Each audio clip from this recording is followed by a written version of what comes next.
with the battle cry go forth, which is give the people what they want. And what the people want could only be a podcast hosted by two Yinzers with one question on their minds. Yinz Dahn to listen? I am Greg, aka Cookbook Thor, the god of thunder and Halupki, and I'm joined as always by. And I am Rob, Jib's Warrior. I go by many other names, but some are not friendly enough to repeat. So um, I can say that this week we have another field reporter or guest host who needs no introduction. Well, okay, Joel, you better introduce yourself. So I'll turn it over to you.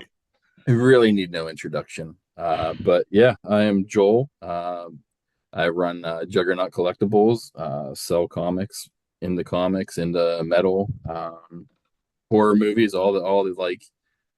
So yeah, glad to be aboard. Awesome, awesome. So, Greg, what are we talking about today? Well, it's a subject very near and dear to my heart for the past 30 years, which is really dating me, but it's hard to avoid thinking about just, you know, time passing by the way it does. But our topic is the almighty GWAR. Yes, yes. And if you've not heard of them, I can try to summarize it in a nutshell for you right here. They are a long running metal band from Richmond, Virginia, but to call them a metal band really barely scratches the surface of describing their talents because they're also an art collective that makes all of their own stage props for their super impressive and super messy live show. They started out in the mid 80s as two things. There was a film project called Scumdogs of the Universe about these cosmic berserkers coming to Earth and having misadventures there, and a punk band called Death Piggy. Now, Death Piggy got the idea to be their own opening act by wearing the costumes for the Scumdogs movie, and they called themselves GWAR. But when they did that, they found that more people wanted to see them as that than as Death Piggy. So they kind of shifted gears and combined the two missions and created this all out blitz of grotesque DIY insanity with this elaborate comic book mythos. And it's got something in it to offend just about everybody. And that led to a career that included things like an obscenity trial in North Carolina in 1991, Grammy nominations in 1993 and 1996, an appearance in the film Empire Records, being kicked off of Warner Brothers Records after signing a major deal due to their refusal to compromise their material, and being named by Mike Judge, that kingmaker of MTV in the mid 90s, as Beavis and Butthead's favorite band.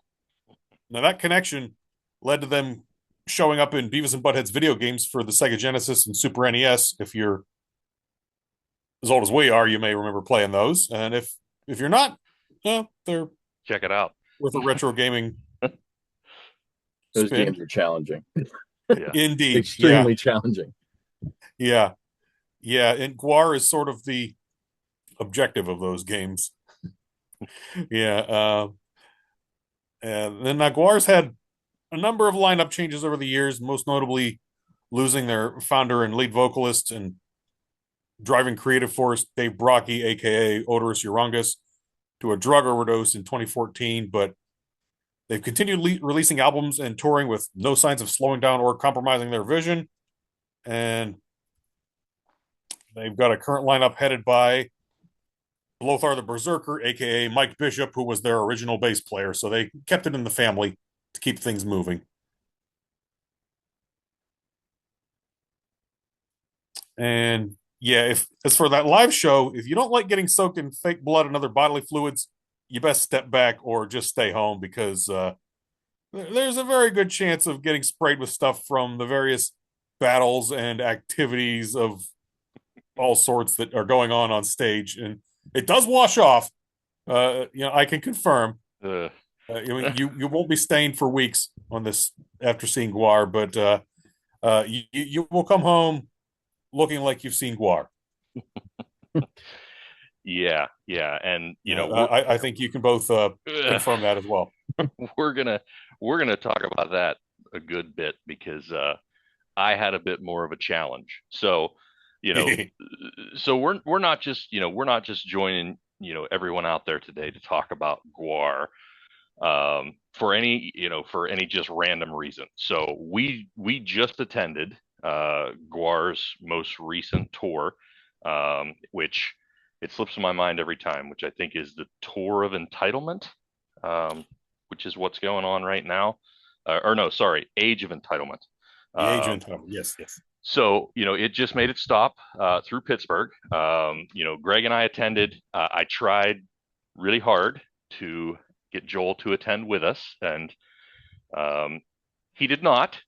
And I want to turn it of the floor over to Joel as a fan, as a long history fan. Greg talked about his length of time in the fandom, but Joel, over to you. Your experience, introduction, and maybe current mood of the band for those listening at home. Yeah, I mean, GWAR has really been a part of my life ever since I got into music. A friend in high school, early probably seventh grade, somewhere around there.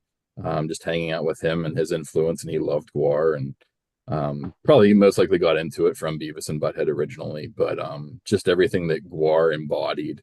But saw them multiple times in multiple different places. Yeah, I just feel like even some of the side projects and stuff that they did, like DBX, or the Dave Brocky Experience, Mhm. X Cops, like just about everything that they've put out, and even some of the stuff that the other band, like the band members, have been in, also other side bands as well. Just about everything that they touch has been really good. But I always, love the wittiness and um, I don't know, just like the snapback, like how quick Dave Brocky is, like just you can see that he was one of the biggest creative forces there. But then also, as Greg had mentioned, also like the artistic side of things, whereas most of them are from art school or art school dropouts, but making their own props, the artwork that they do, on their own, everything like that, even comic books. It's been cool to see how they've evolved as a band up till when Dave died. And unfortunately, I feel like, it just kind of lost something. Um, we were briefly talking before we started here recording, and it's just, I guess it's not completely fair of me to not give them a complete fair shot, but it's changed. And even like hearing them perform songs live that Dave wrote and specifically wrote for himself and how he sings, it doesn't match to how, Blothar sings or Mike Bishop. It's just different vocal styles. I love to see that they're still trying to drive forward and trying to continue with that vision. Dave did say in an interview that I heard before that, he always there saw GWAR just continuing on as all members had passed or, retired, whatever it may be, that their characters would carry on and someone else would pick up the torch, which is essentially what they're still continuing to do. But I wasn't a fan of their two albums that they've released since Dave's passing. Um, I don't know what it is. It just doesn't. It lacks that grit, or even his comedic side. Um, yeah, he had a way with his vision or how he saw things, and his vocal delivery was like no other. I mean, read some GWAR lyrics and you'll be blown away by the stuff that he says, and even just his ebb and flow, as you would say, and how things would, his delivery of everything was I don't know, it was excellent. I love the man. Met him a few times. Always a character, always a good time. Yeah, it still feels like a huge loss to the music community. So I have a question. Hmm. So you had a internet alias. Was your internet alias influenced by? It was. Okay. I don't know why I put Jack Black and Dave Brocky together and came up with Jack Brocky. I kind of always put that together, but I never asked the question, and this seemed like the perfect forum to do that. So Absolutely, but much respect to Dave Brocky for sure. excellent, excellent. So, and Joel couldn't be convinced. I tried. Free Ride, all that kind of stuff. I didn't entice you with Permane Brothers, but you would have gotten Permane Brothers. We stopped at Permane Brothers, so See, uh, now you now mentioned the that now from the some. icing's on the cake there, and I missed the opportunity. So, More wings for me. so anyway, a little bit, I'm the late comer to the game. So, I was first introduced to GWAR, obviously Beavis and Butthead, the video game, and then Empire Records. I had heard their music, but my first concert experience ever for anything was in 1997, and it was ZZ Top.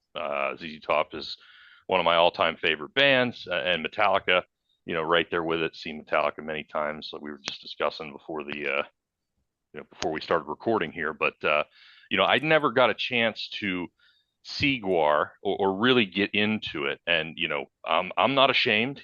Guys make fun of me. You listeners out there can make fun of me. I'm not ashamed. I was a juggalo in high school. So without the Insane Clown Posse, I wouldn't be married to my wife today. So that's why I'm not ashamed.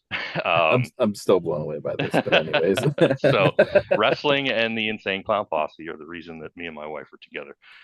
So I was really got intrigued, and I was telling Greg this last night, that, and I'm sure there's folks out there who have the same thing that happens to me.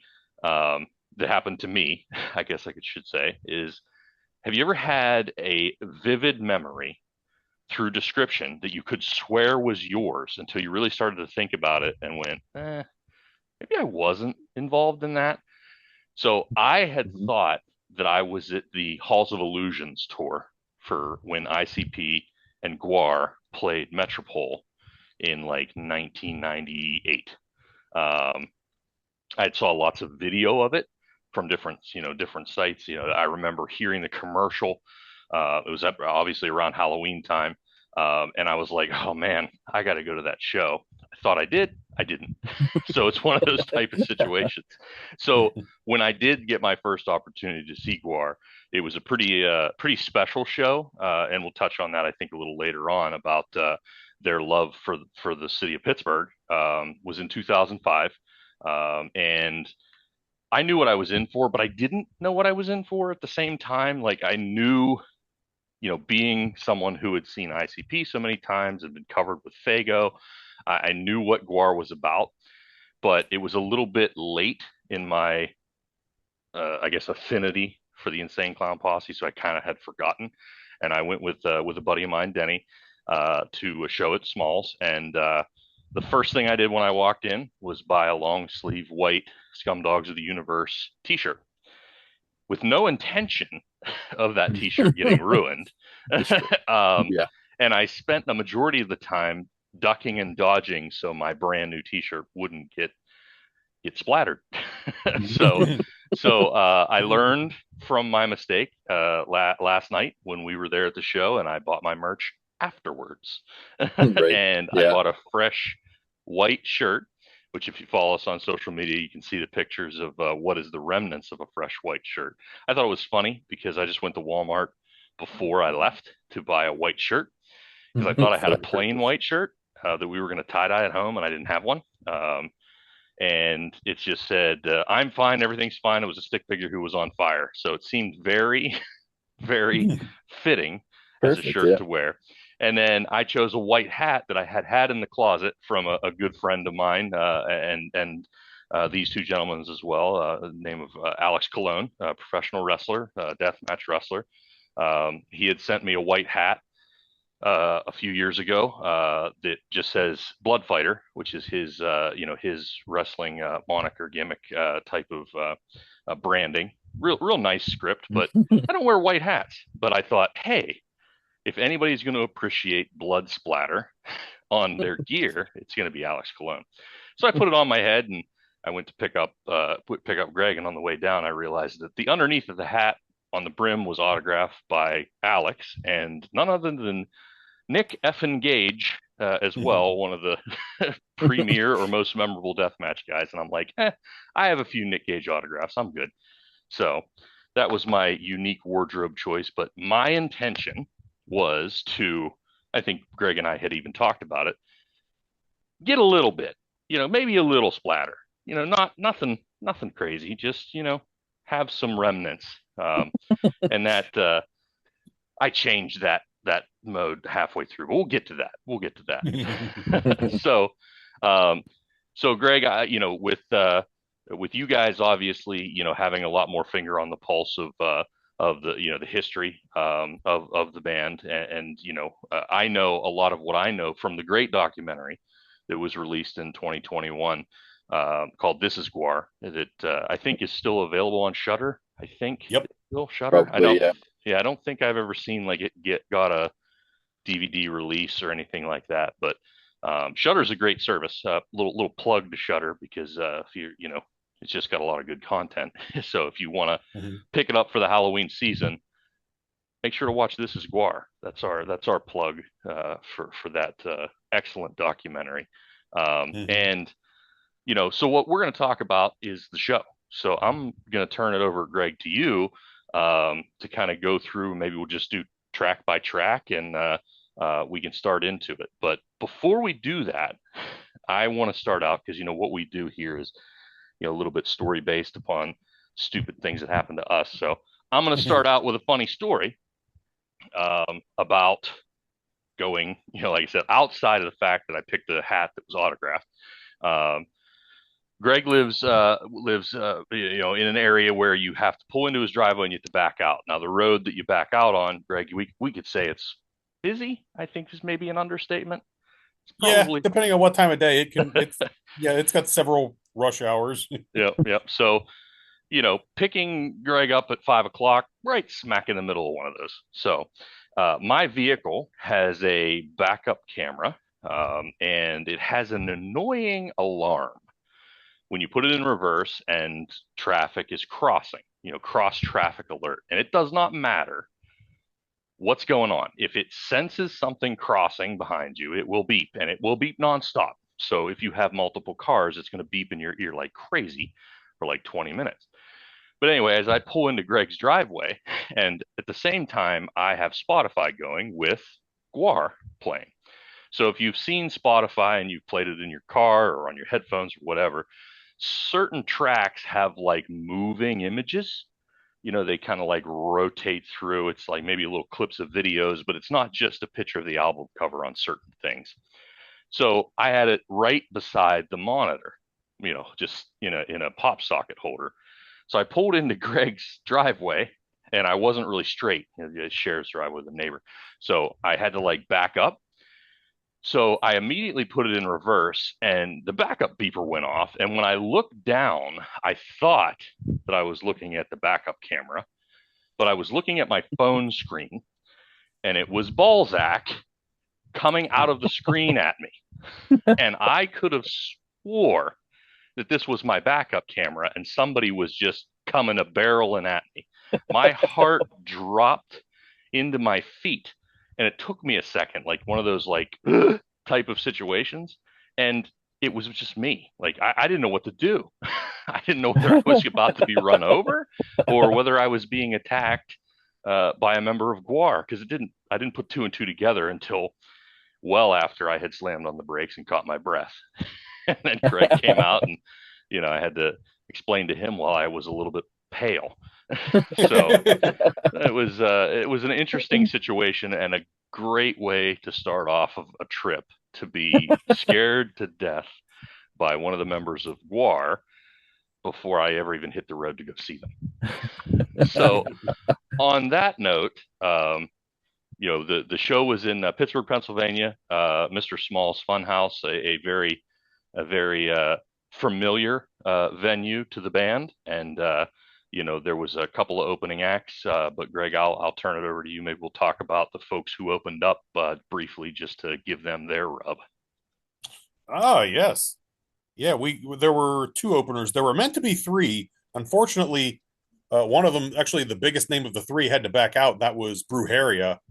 They've been a long-running Spanish language grind act. Was sort of looking forward to see them, but unfortunately, someone in the band has severe health issues at the moment, and they had to cancel the entire tour going forward. So hopefully, things turn around for them, and they're able to get back to doing what they do, because I would like to see them. Um, yeah, but the bands that we did see were a band called Brat, from which was a grindcore band from New Orleans with a female lead vocalist, and they were pretty solid. I enjoyed seeing them. Yeah, their presentation, if I kind of, we weren't exactly on time. They were on stage, I think, when we went in. Thanks I to don't the think we Manning missed much. brothers. Yeah, we didn't miss a whole lot. Maybe a song or two, but from Yeah, what I maybe can one song. gather, they are a it seems like they mix in some popular known music to like start out as their intro drops. I think they used Dancing Queen. They used a cover of a Britney Spears song, Yep. to kind of kick the song off, and then they drop into some of the heavier stuff. So, I heard overheard somebody on the way in talking about like kind of that's what they do. So it was interesting, and I think they had one of the more interesting pieces of merchandise that I saw, and they had a pair of I don't know, I guess you'd call them women's gym shorts, those like Mhm. 80s high cut shorts, and it said bimbo violence across the butt. So try as I may, I couldn't get Greg to purchase them. So, but I Missed could see opportunity. I could see Greg rocking a pair of bimbo Yep. violence Yeah, you're gonna regret workout shorts. Yeah, well, maybe if they come back, maybe I'll get a chance to uh, correct my error. Yeah, yeah. So, but they were good. Yeah, I give them I That's give them a fair. solid rating. Yeah, they were good for an unexpected listen, I guess you could say. Yep. Yeah, and yeah, they had the solid metal sound that you would expect from a band that comes with GWAR. Hmm. The next band was more of a genre crossover, which really they got the crowd going rather well in a way that I definitely didn't have on my bingo card, and I don't think you did either, Rob. That is definitely the case. They were But the Native Howl from Michigan, yeah, and they play a style called thrash grass. It's thrash metal crossed with bluegrass, and to really drive home their point, they open with a mashup of "I'm a Man of Constant Sorrow" and Metallica's "Harvester of Sorrow." I am. It was it. What was the title? "Harvester of Constant Sorrow." Yes. Harvester of Constant Sorrow. Yep, yep. Mm-hmm. So Yeah, and Sounds that like really set the tone, and they really had got the crowd going extremely well. yeah, And it was I it was I mean, I enjoyed it. I didn't really know what to think of it at first, but I think we talked about it maybe in between sets and said that if they didn't open with that, it would have been different. But when they yeah, did, they got everybody's attention, they got everybody's participation, and then from there, it was like you had them. Yeah, yeah. They're circle pits for a quote unquote bluegrass genre band was interesting, and not something you'd expect to see at a GWAR show. Um, so the way that they say thrash grass, so to me, they had a lead guitar player, but it was a electric acoustic, um, not a traditional electric acoustic, but definitely not a distorted guitar sound. Heavy bass, heavy drums, which you need, but they had a lead violinist or fiddleist, and they play or she I cannot remember the band's names. So uh, she played basically lead guitar on the violin, on the fiddle, and really cut into those Metallica tracks from Harvester of Sorrow. It was something else. So I'm uh, intrigued. yeah, yeah, it's definitely worth. I mean, I now follow them because same. I got to see, if they did a Metallica and a Man of Constant Sorrow crossover, that can't be the only thing they've tinkered with. So I got to check it out. So Mm-hmm. I did send Yeah. my buddy a message, Denny, who I said we went in 2005 to the GWAR show. And I said, "Hey, have you ever heard of these guys?" And he said, "No, I'm checking them out now." And he said that it reminded him of a band called the Goddamn Gallows. And I I am now following them too because I didn't know who that was until he mentioned. So it sounds to me like this is a bigger genre than just one or two bands. It sounds like and I've seen some internet Yeah. videos of bluegrass, tinkering around with stuff, but to basically have originals in a genre is that's pretty cool. So, Yeah. Another band that's similar is Beatallica. mm, hmm So I think Yeah, I need to see them, and I keep missing Beatallica. Yeah, and, the yeah, Beatles mash up with Metallica. Yeah. their stuff is catchy and it's blended so well. So there's definitely a niche for that, and there's some really solid bands that do it some justice. Mhm. Yep. Yeah, I turned on a friend of mine to the Native Howl during the show as well, and yeah, she compared them to Appalachian Anarchy, which I am not familiar with, but she said they were even better. She was an instant fan, so we're awesome. spreading the word. Yep, and that's I think that's the best compliment you can give an opening band And, if you I don't buy stand their corrected. merch. I do remember Appalachian Anarchy. Okay, it just took me a minute. So, I didn't remember the name. I but remember the yeah, I music. mean, we talk about Beatallica. There's these niche genres of music, and you can kind of say that GWAR was at the forefront of that. Like it was Mhm. a genre that they were a part of, but they kind of created their own. I mean, they've bred bands out of them like Mudvayne. Mudvayne was a full face paint, maybe not the theatrics and the artistry, but they all kind of probably stem from Alice Cooper and a Kiss and things like that, but they just Mhm. take it. These are the grandfathers of that type of music, and that's what to me will make it worth it. Whenever you have the opportunity to listen to it, especially with the way music is, you can just punch it up when you're in the mood. But um, you know, those two bands that opened for kind of on par, the other one kind of not even close, but still, I give them a solid. Like I said, I'm following them, so they understood the assignment and they executed. So Yep, it was two flavors you wouldn't expect to be combined, but it worked. Yeah, and it really got the crowd going. And I see they're coming back to town to Jurgles on November 4th. oh, Mm, that's well, right in the backyard. I I was gonna think say, that's yeah, the same Jurgle day shows. as I think that's the same day as that punk show we saw at. Yeah, yeah, I don't. Yeah, that's boy, I don't know. I'll have to evaluate the situation, but we'll Yeah, see. But either yeah, way, yeah, I think there's a show in my future on that day. yes, yes. So, and Yeah, then it was time for the main event. yes, the mighty GWAR. Now they started out as they often do with a um an obnoxious character coming on stage and sort of uh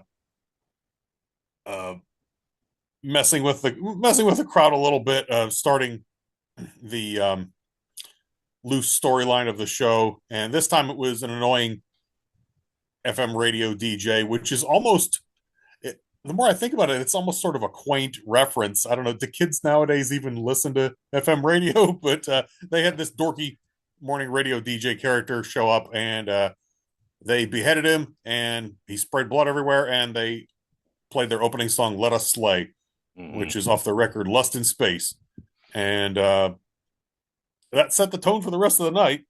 They Yeah, followed that up with, yeah. The um, the the intro was you know there was one part of the intro that kind of maybe got some extended notice because they were giving away a date with Balzac. That was the yeah, radio that was the contest. storyline. The storyline was that, and you could enter in the women's bathroom, if I remember correctly, Yes. which got a little bit more tongue in cheek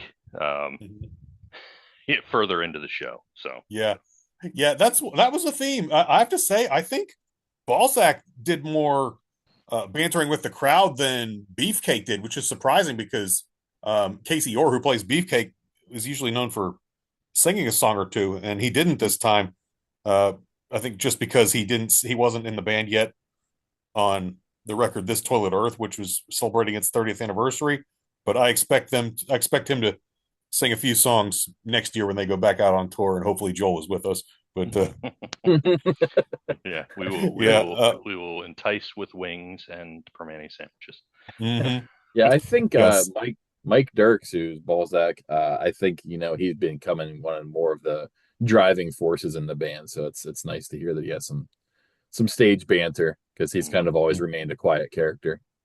Yep. Yeah, that definitely seems to be the case. Yeah, he's taken a little more of a frontal role.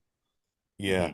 Yeah, then they kicked into Ham on the Bone off of America Must Be Destroyed, which was I think I sang along for most of that song. That's one I known by heart since I was 15 years old. So and and then they had of the first villain appearance of the night, which was Sawborg Destructo, which is the latest in the line of the Destructo family, started by founder Hunter Jackson as Techno Destructo, and after he left, they had various other Destructo characters.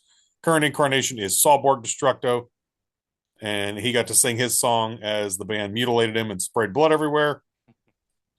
Yeah, And yeah, like we haven't mentioned it till this point. The opening, the DJ, during, and again, we I wouldn't say we pride ourselves, but we try on this show to keep it PG. So we're going to try our hardest to keep it PG for you folks out there. But again, just look them up. It's hard to do that just when you try to yeah, describe anything about GWAR. So we'll do our best. I'll, But I'll try not to be too specific. How's that? yeah, we'll not we won't go into very much specific, but no, we are going to talk about spraying blood and um, brutalization of familiar folks. But Mm-hmm. the blood started with the DJ skit at the beginning. The decapitation, and then the resulting stump bleeding on the crowd. And at that point, I realized we were just out of range. I think just out of range. And I had found myself a couple of times going, it's a little farther or over here for a second longer, and we'd get a little. But we were like right on that cusp um, of getting any kind of blood splatter. And I was like, okay, it's just this opening, monologue. It's one skit. I hate to use the word skit, but one performance. Um, when the second one had come along, and we had a bit more Sawborg, when he started to basically break out to specifically, it wasn't a result of an attack, it was his machines. I was like, oh, we're going to get it. But nope, just out of range. So that is the theme for now while we talk about this, that we were just out of range. So, Mm-hmm. um, Yeah, we were in the old guy section. yeah, I mean, we weren't purposely trying to be. Like, we kept moseying forward a little bit and moving forward a little bit. And every time somebody bails out of the pit, it's easier to get a little closer. But, we weren't making a lot of headway. Not that we were trying yet. So, but no, that was cool. I think that, between him and Bone Snapper in that scenario, that was one of my favorite interactions, non-musically in the performance the whole night, was their interactions. That was like a little bit of a fight, little bit of back and forth, and it was entertaining. It had one of those scenarios where it didn't matter what was going on in the song, you were more intent on watching the entertainment on stage while that was your background music. And I think that there's a little bit of that comes with GWAR. So Yeah. Oh, that's part of the beauty of GWAR, certainly. yeah. Yeah, yeah, they've got this massive back catalog of songs by now, and sometimes it doesn't make a huge difference if they're playing newer material or older material, because they pick what goes with what's going on stage, and it works. The new and old seem to work equally well. Yeah, the next song was a new one, which was The Cutter from their latest record, The New Dark Ages. And they follow that up with a GWAR tradition, and that was the slaughter of a politician. Now, they've killed every president since Ronald Reagan, but this time they didn't choose an American politician. That's all I'll say about that. But the song they played was Hail Genocide, which is a concert staple of theirs. Which record was that on? Joel, do you recall? Was that Bloody Pit of Horror or? I think it might be. Yeah, and Yes, it was. the politician that they chose is very headline making right now, outside of the U.S. with conflicts going on, and it got crowd reaction. So they again, I use this phrase again. I even used it on, I think, on our last episode. They understood the mission. Yep. and they executed to get the reaction that they were hoping to get, out of this segment. So much more blood, just out of range. So key denominator here so far. We remained safely in the old dude suite. Yeah. Yes. So at this but not point, the really old dude suite. The really old dude suite would have been up in the balconies. Yeah, where you had to pay extra to not get splattered. Or balcony seats are nice. They are nice. They are. I'm going to defend them. Oh, trust me, I will be up there unless there's a situation like GWAR where you can get crowd interaction to a right. degree. Yeah, I agree. I did the same thing for the Aquabats, and I sat in the first row of the old dude seats at the Roxy Theater, and it was great. Yeah. So, but again, just out of range, and at this point in time, I'm frustrated. It's not the right word. I'm just thinking, come on, I think we agreed a little bit of splatter, and I'm not getting anything here. So we'll keep going with our story. Yep. Yeah, the next song was another one sung by one of their I would say secondary characters, which GWAR's always had, characters that don't necessarily play an instrument on stage, but they participate in the show, and the performer works with building their props and making the whole operation run. And this would be I Bone Snapper by Bone Snapper the Cave Troll, who's been with them for probably the last 20 years or so, would you say, Joel? Yeah, it's probably, yeah, that's pretty accurate. Yep. Yeah, and that song was off of, I believe, Battle Maximus, which was the final record to feature Odorous Urungus. And one of the coolest pieces of merch was the only one toilet seat cover that had Bone Snapper on it. You could purchase. I believe I saw someone purchase it. I was going to say it wasn't there after the show. Yeah, I thought I saw a guy taking it. Yeah. So it's $375, and you could have a one of a kind, quote unquote one of a kind, maybe one per show of a kind. Bone Snapper toilet seat and lid. So very interesting piece of merch. I've seen a lot of stuff behind a merch counter in both wrestling, sports, concerts. That was one of the more unique ones that I think I can remember seeing. Yep. This skateboard deck was intriguing, but I couldn't bring myself to do it. Yeah. So whoever this fellow was who bought it, shelled out a little bit of cash to do his number twos in a one of one. But that probably wasn't the biggest money expenditure of the night for a fan. Now, I don't recall which song it was. I think it was one of the next few coming up where a fan actually allowed himself to be sacrificed by GWAR. A guy, I think his name was Jeff. He shouted quite loudly his name was Jeff. My name is Jeff. I remember that. That's pretty. I think he was trying to pull that off. That my name is Jeff. But it wasn't coming through. I kind of picked up on what was going on. A little bit of stage fright, maybe. Yeah, I don't know. But I do know Can't blame him. It was a grand for him to do what he did, because if you go on to any GWAR tour page on the website, you can see what their VIP cost is, and the VIP cost, to be honest, is limited. It's I think it's 10 per night, was $150. So I don't know, Joel, if you've ever taken part in something like that. But that's one of the more reasonably priced VIPs, considering you get merch, early entry, and a meet and greet with the band. It Yeah, doesn't include a that's pretty good. ticket, but Sure. that's still very reasonably priced Hmm. Yeah. versus $1,000 for what Jeff paid for, in my opinion. Yes. Where yeah, they took $1,000 from their Bohab Jeff. Yeah, GWAR fans are known as Bohabs. Yeah. If you did not know, that's sort of their term, whereas the ICP has juggalos and uh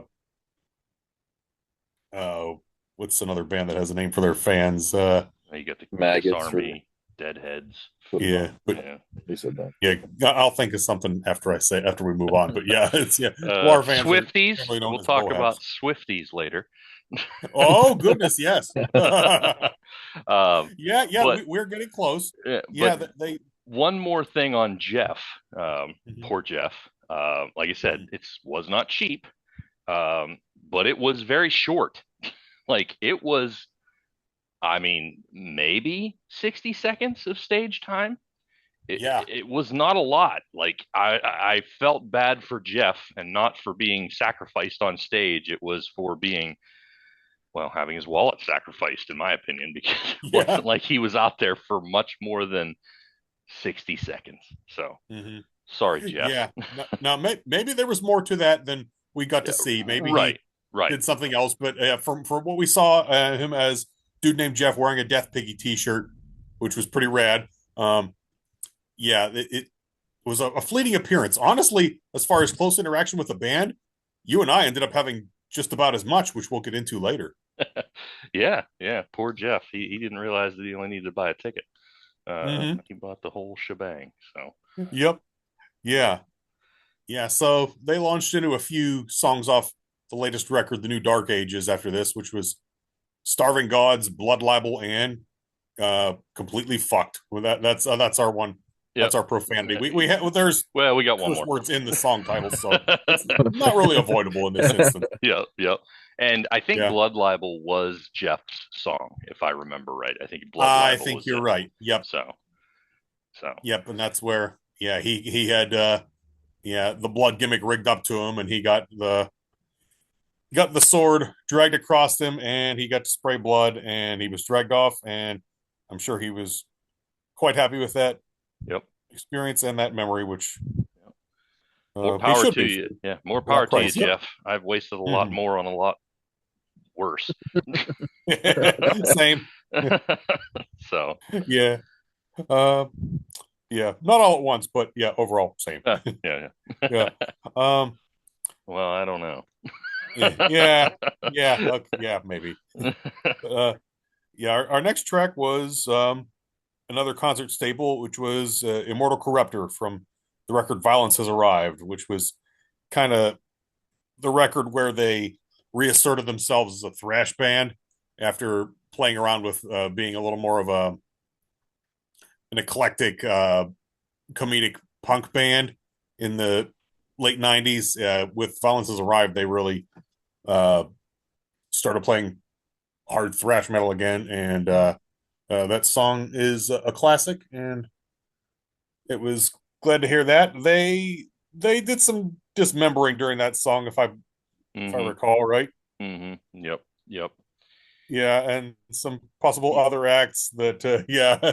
Yeah, this was the part of the show where I think they strayed away or started to go more towards every song having blood or some sort of extracurricular activity other than just playing. But up to this point, it was very, I almost say it was maybe cookie cutter. Like, hey, you could figure it out from a fan standpoint to say, okay, I can just listen to music because they're not going to come out with something that's going to splatter or, um, surprise me. But here's where they started to maybe turn that a little bit, in my opinion. Yep. Yeah, because the next song started out with a little gag about a fly flying around, and Blothar was able to catch that fly, and when he did, uh, that launched into a song that ties into flies a little bit because flies come from Maggots. Maggots. Yeah. Yeah, from Scumdogs of the Universe. Um, their One of second record, which is one of arguably my their best. yeah, one of my Yeah.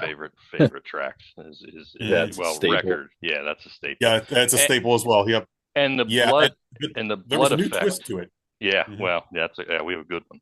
Which, I'll let you tell your story and then I'll tell Mhm. mine on this one. But the Yeah. blood effect for the fly when he caught it was actually like one of those ones where you scratch your head and go, how'd he do that? Like he caught it. It was just normal, pantomiming really. But when he squished it, it was like a squish that was a massive splatter. I'm like, how do they trigger just that? I mean, it wasn't consistent. It wasn't like, ongoing. It was just like he just squeezed a bottle of water Yeah, like a between his blood packet fingers. or something. Yeah, Yeah. but it was like massive. I was like, wow. So that was interesting. But what it did do, and Greg, this is a segue into your experience because yours was before mine was in this situation because I wasn't really paying Mhm. attention. The fly gag had, taken my attention off the fact that somebody left the stage. So, And Greg, I think that may have been the intent. The intent. Yes, yep, yep. So then Greg had an interesting run in. I did. Yeah, I'm rocking out to the song. I take a couple pictures. I film a little chunk of the song for posterity, as I like to do, and I put away my phone. I'm rocking out, and I notice someone coming behind me with their light on their phone, and someone taps me on the shoulder. I turn around. I'll be damned! It's Grodius Maximus himself, the new lead guitarist of GWAR.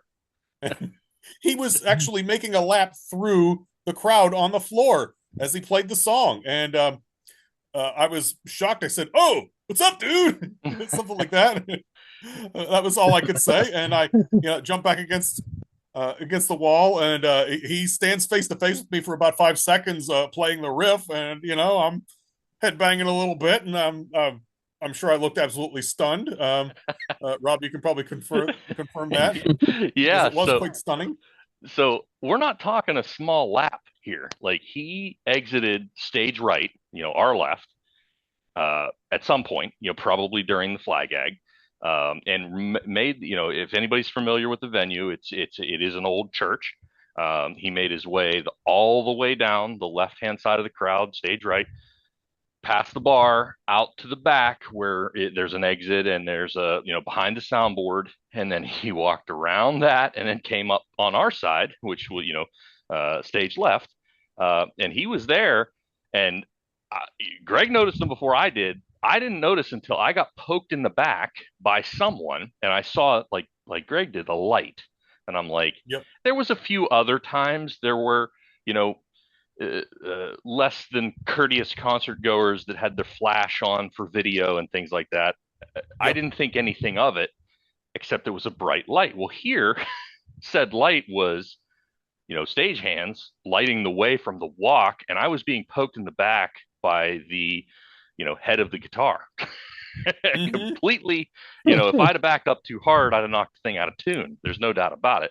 And I turned around and he's in Greg's face, and Greg, he was, kid in a candy store kind Yes. of expression.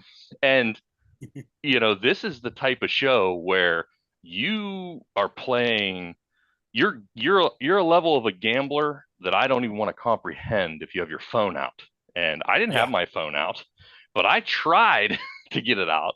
And I have one photo that I'll post on social media, of him kind of almost out of the camera shot as he's making his way back up to the stage. We weren't far, just outside of Splatter Zone, but Mm-hmm. all I have is a picture of this lady's face that's like real blurry, and she is looking like a kid in a candy store, and you can see him kind of disappear. But we have proof.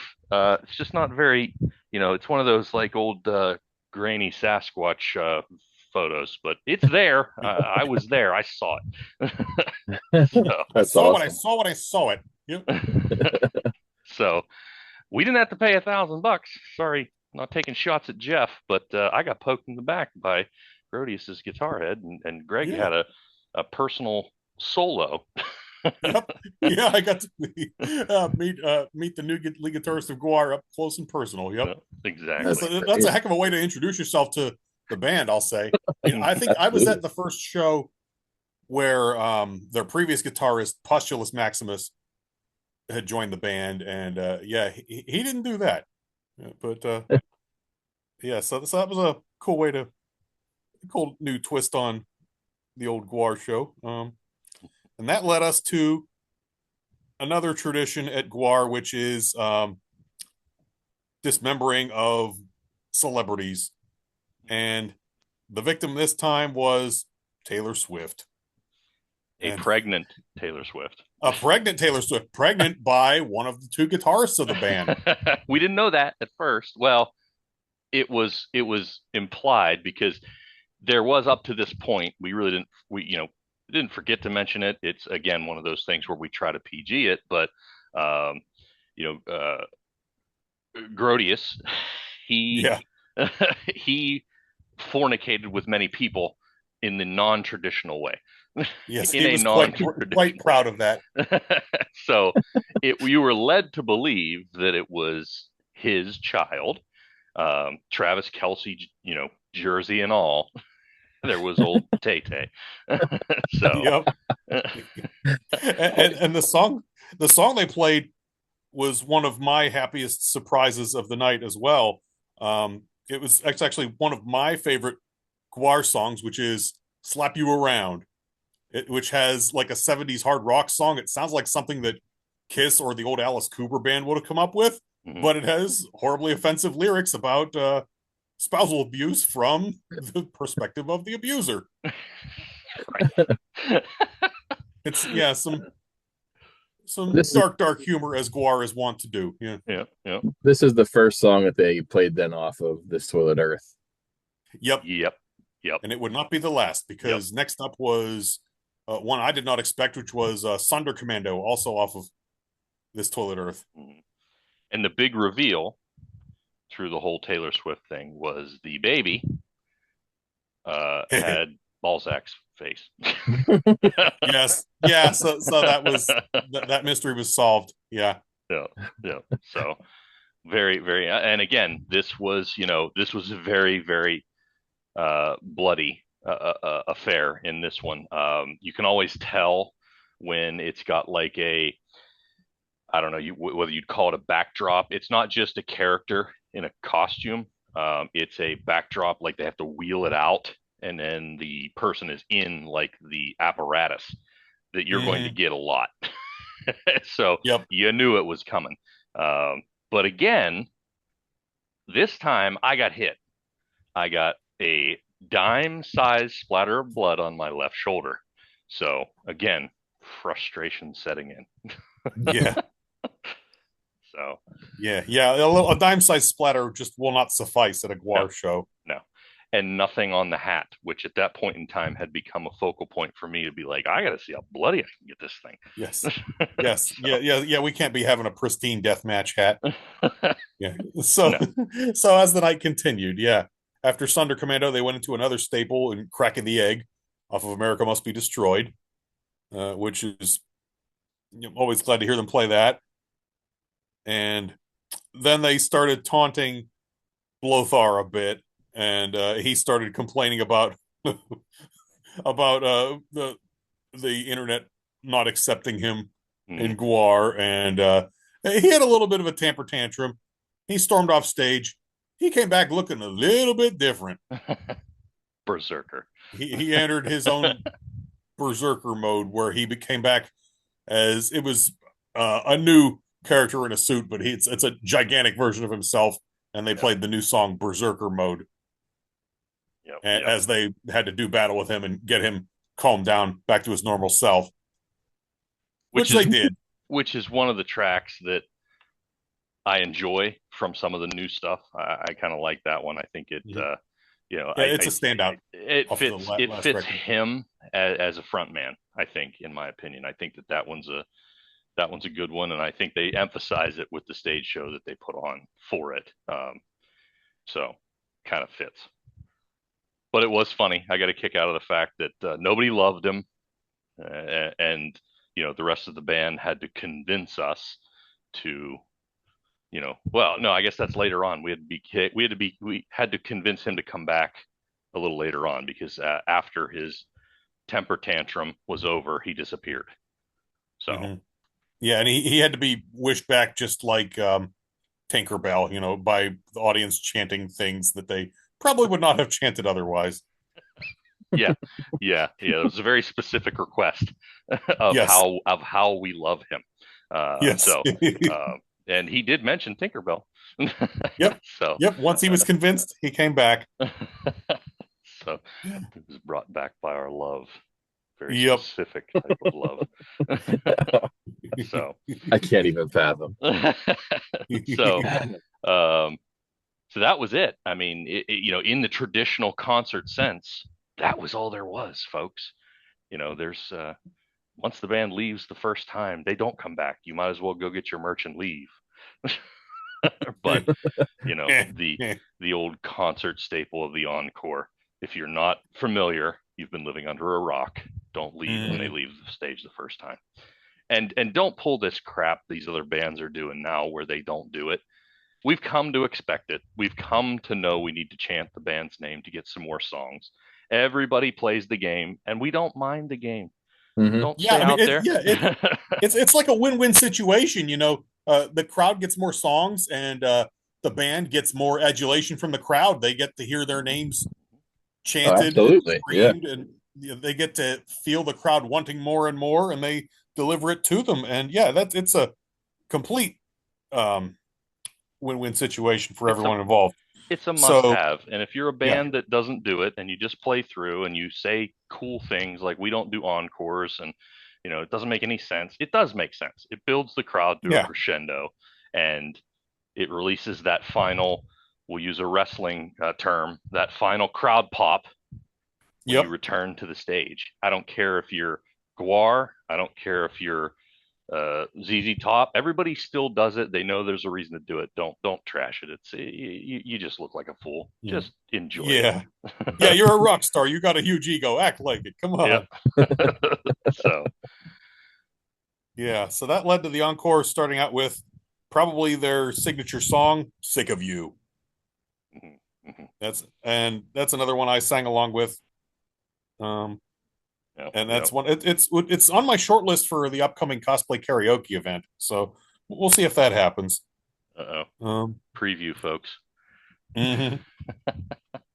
I'm glad to see that they're still having that at least towards a closer because that's Yeah. always Yep. been a staple. Yep. Hmm. Yeah, it wouldn't feel like a GWAR show without it to Hmm. me.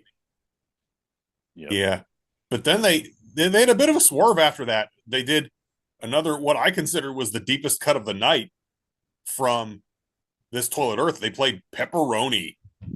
Yeah, I would not expect that. Yeah, yeah, yeah. That Yeah. stunned me. That was Pick some obscure songs, I would say a little bit. Well, Slappy Around is not as far as on that album, but yeah, Sonder Commando and Pepperoni, I would say a lot of people probably are not very fond of or even know of it. right. Um, Right. Yeah, yeah, it was deep cuts. Yeah, yeah. Those were not ones that I would have gone in expecting to hear, but I was happy to hear them. yeah. Yep. And then they closed with what's become one of their newer signature songs. I would say it's the signature song of the Blothar area. That is "Fuck This Place." And Mhm. and what happened then, Rob? Yeah, that was it. That was we talked about crescendos for encore. That was it for me. I had a dime-sized splatter of blood on my left shoulder, and that wasn't going to cut it. Going into knowing that this was the last song, I turned around to Greg and I gave him the keys to the truck, and I thought in my head, I'm like, if I'm going to lose anything, my phone, people from work can't call me. I'm fine with that. And then, but the keys, I better give them to Greg. I didn't even really turn around to give Greg the option to follow me.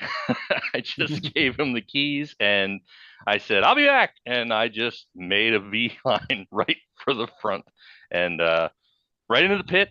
Hadn't been in a pit in 15, 15 years, probably 20 years. And I was in it. And Mhm. I've had some interesting adventures in pits. I've lost shoes. I was in Detroit for a show of a band of a group that is famous for from being from Detroit, and had my glasses smashed on day one of a festival with no Oh, backups. So I've been into a pit before.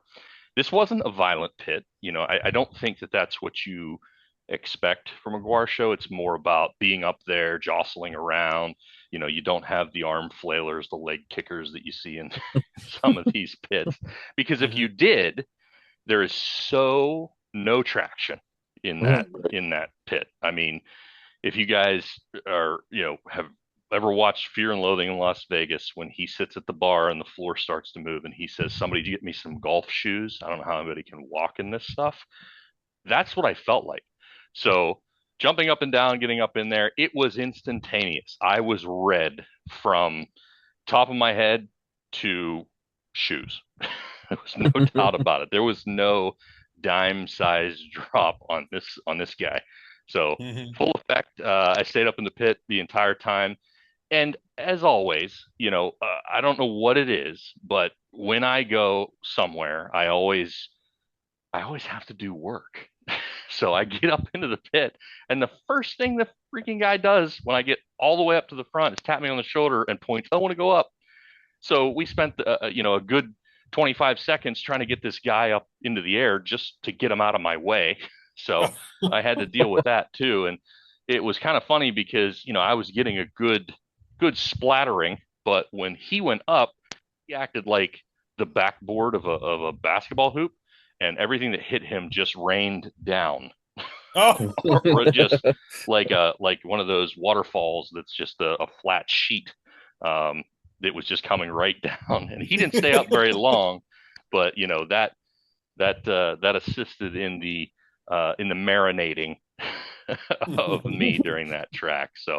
Uh, so much good times. I think if you were up there the whole time, you're probably still washing crevices of your body, because I can yeah. tell you that my shirt was white. It's not white. I, I think, Joel, I sent you a picture, Yeah. and you reminded me that stuff stains sheets.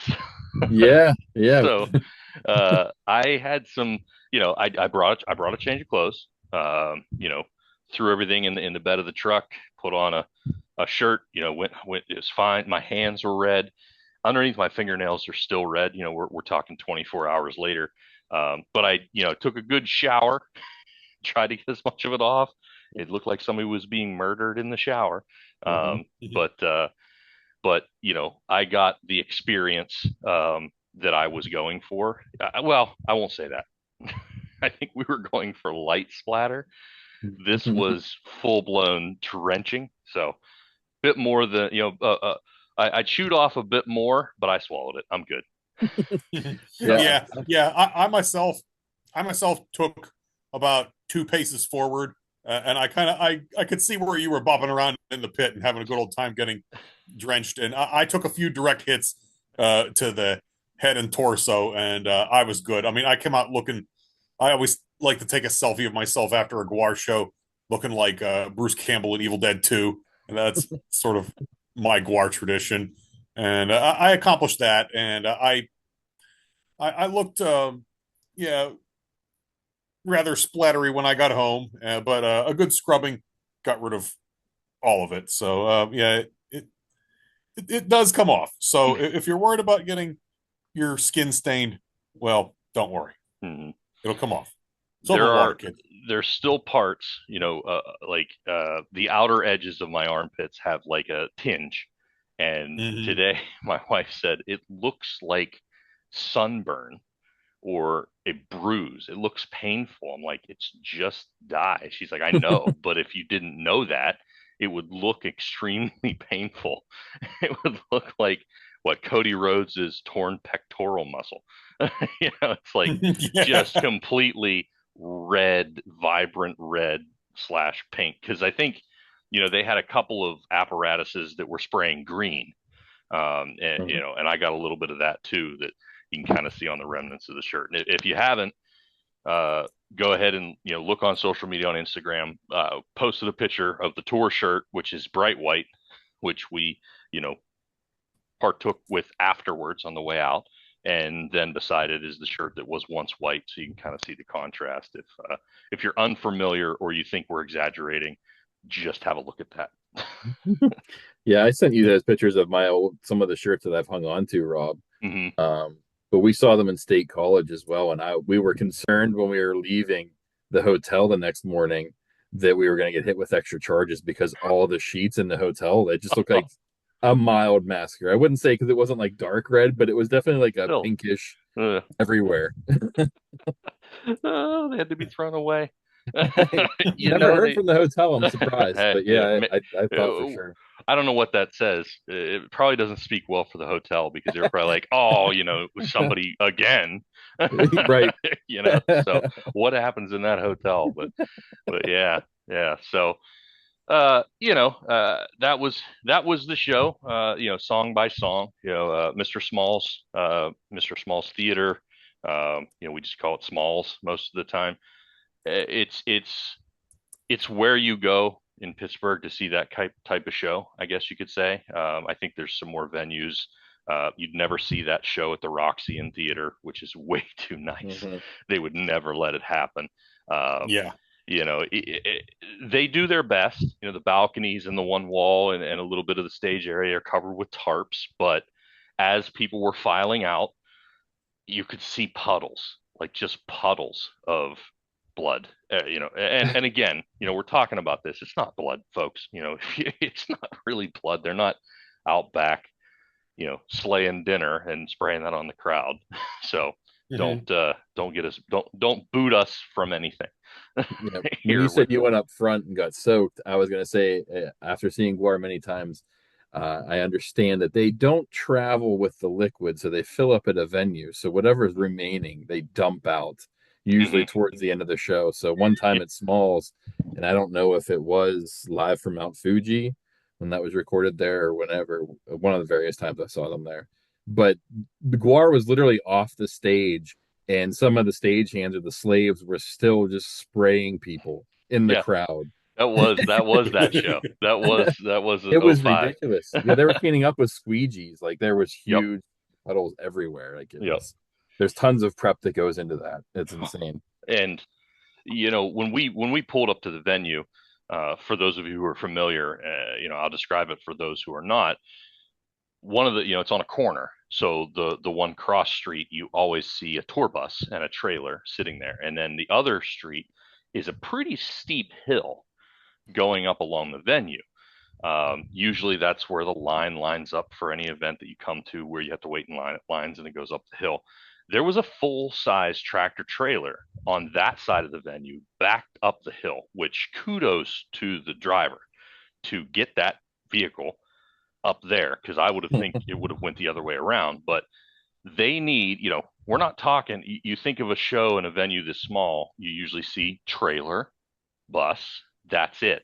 Utilizing the venue sound system, so you don't need this national touring act Mhm. stuff that you would see like with a stadium show or whatever. But GWAR needs a tractor trailer in order Good for to them. carry what they have, and that if you take nothing away from our discussion today, just realize that there is a stadium style show amount of work that goes into a small venue show for a band GWAR. So that is how much they want to entertain you.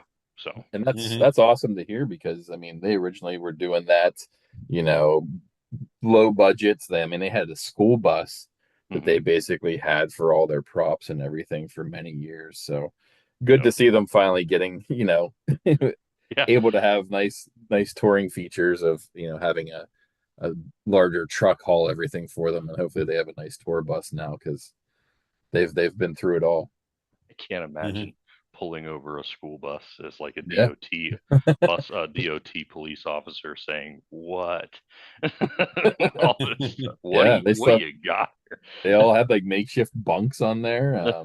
And then I think even in the documentary, this is where I think they briefly touched on it, but the back part of the bus was for all of their, their costumes and everything, and how bad the bus stunk because they were wet all the time and it was Oh, just yeah. sweating and all the everything else they spray on the crowd. Oh, Yeah, and then they so, stunk from oh yeah, themselves. yeah. So It was like the inside of hockey gear.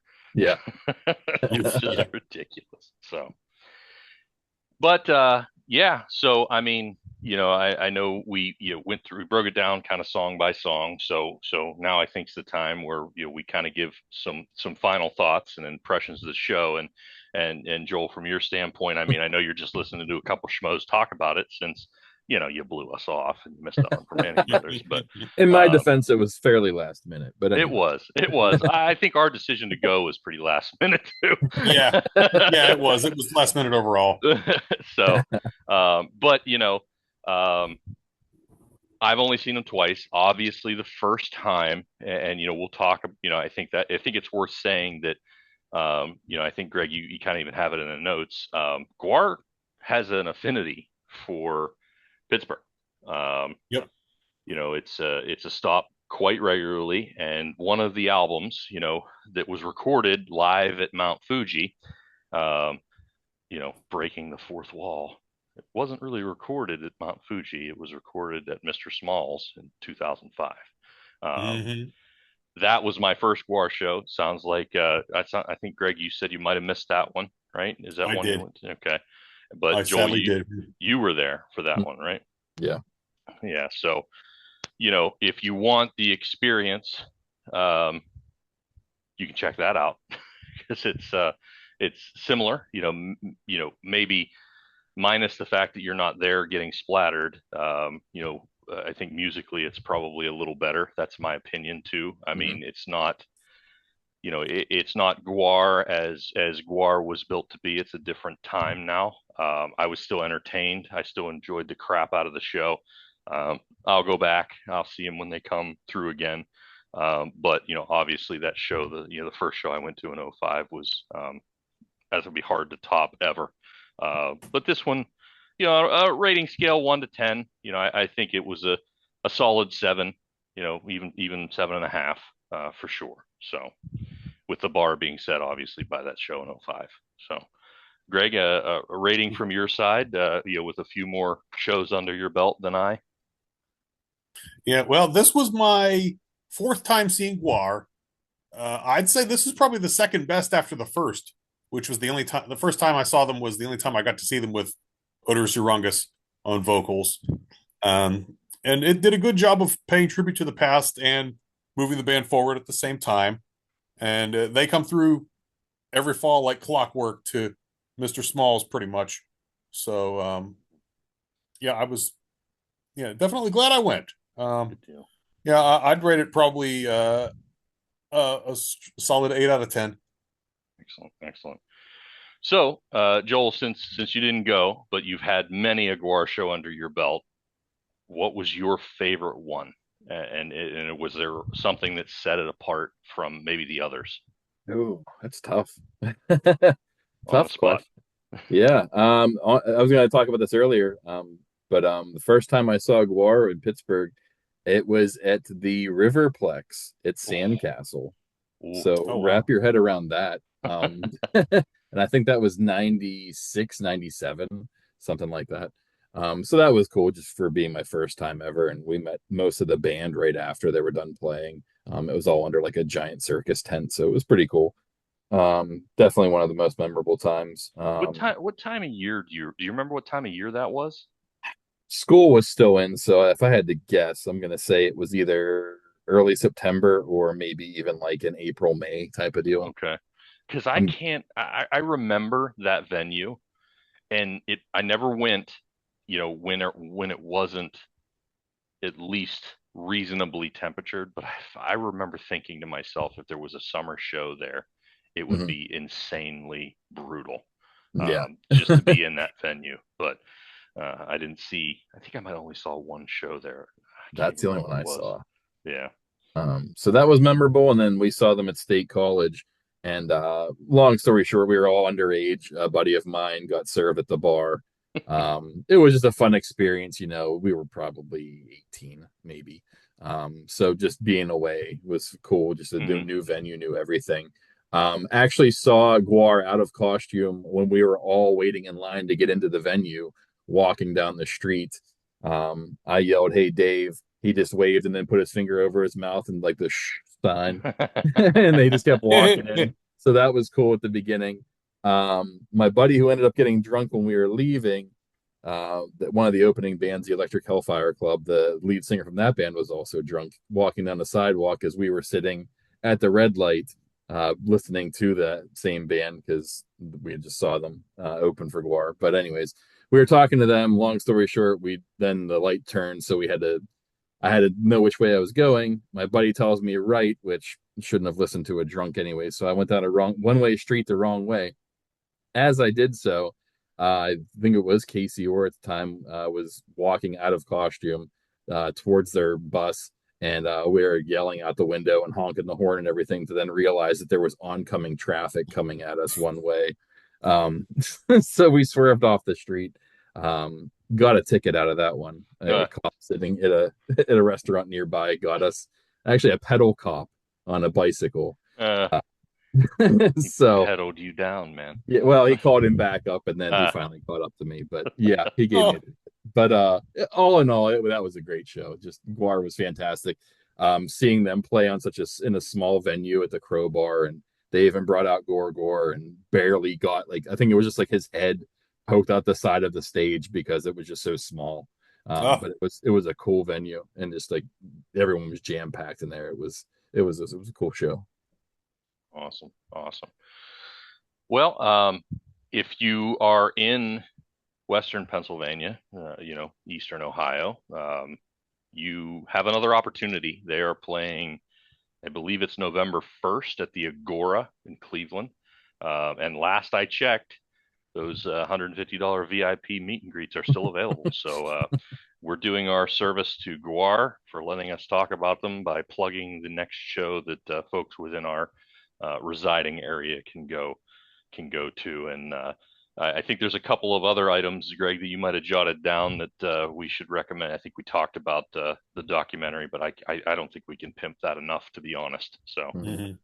mhm. Yeah, yeah. If you have Shudder, I highly recommend to you to watch the "This Is GWAR" documentary because it's a really comprehensive history of the band with a lot of um, yeah, cool information and a lot of crazy stories and of the various challenges and tragedies and triumphs of their entire history. So, yeah, I recommend that strongly. I was actually just watching it earlier today when I was eating my supper. So, because I mean, what goes better with your dinner than GWAR? You know, GWAR pairs well with any food, right? yeah, yeah, yeah.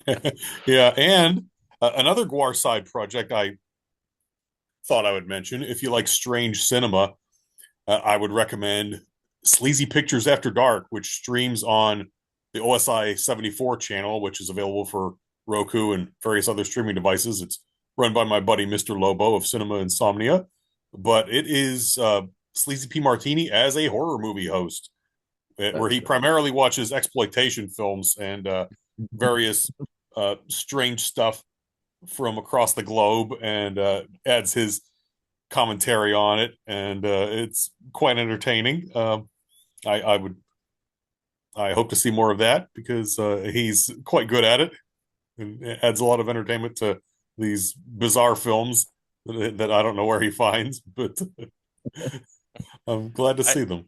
I actually I think you would be too. I got a birthday cameo from Sleazy P Martini one time. Oh man, I'm You jealous. did, you did, yeah. And Yeah, I don't know who, yeah, I don't know who gave. I don't know who some sent it. awfully nice person must have got you that. Yeah, yeah. I can't remember. Yeah, no, yeah, Greg hooked me up with that. I even reposted it. I think on TikTok at the time.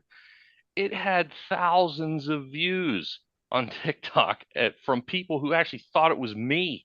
I was like, Oh wow. oh, these people need to get a grip here, man. Like, you do a little research. But that was a very entertaining one, and I think I reciprocated with a Balzac one. I think when yours rolled around that I think that you year. did. Yes, indeed. Yeah. Yes, So we both had GWAR aware of our birthdays.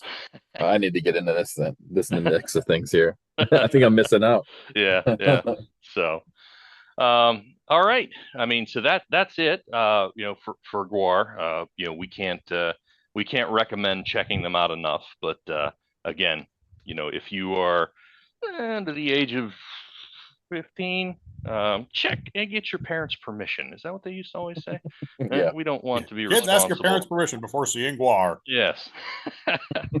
So, um, all right. So this is the part of the show, Joel, where we let you plug anything you got going on.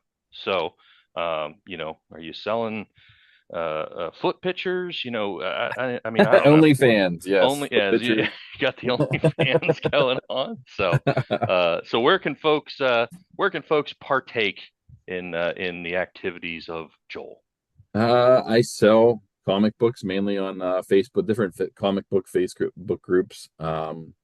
Trying to get things more underneath the moniker of Juggernaut Collectibles. But yeah, definitely selling quite a bit on eBay under Juggernaut Collectibles and also on Facebook. Hit me up if there's anything you're looking for specific. Maybe we can strike up some type of deal. I'm always buying, always looking for collections. Um, yeah, interested in all things comic books, toys, all that good stuff. So yeah, give me Excellent. a look. And if you end up at the Butler area toy show, you can always give Joel a good old rap in the nads because Yeah, I will. I he's will be usually there. there. Absolutely, So, I'll always be there. all right. So, Greg, any parting words from your side before I take us out? Um, just be sure to go see GWAR when they're in your town. You will not regret it. Excellent, excellent. All right. Well, thanks for listening. Please head over to all of your podcast apps and subscribe so you don't miss one of these occasional episodes. And they are occasional. It's all depending on what we find ourselves getting into.